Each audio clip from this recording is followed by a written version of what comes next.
And for Ripple holders, there's some interesting and important news. You've probably already noticed that Ripple has gone up, right? It's at 250, maybe even 3 soon. Let's figure out why all this is happening. Why? So Ripple has applied for a banking license in the US. Why are they doing this? Because if you didn't know, besides the XRP coin, Ripple also has a stable coin. It's called RUSD. So first of all, they're applying for this so they can have their own bank. And secondly, they're also opening an account directly with the US Federal Reserve and plan to keep the reserves backing their stablecoin right there. And they did this well. They did it through their custodian, which they bought earlier in 2024, I think, for about 1.5 billion.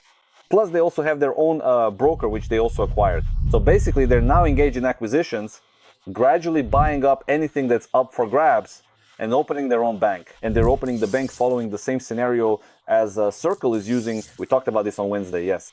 Because it has to comply with this new law, which the Senate has already signed, called the Genius Act on Stablecoin Regulation.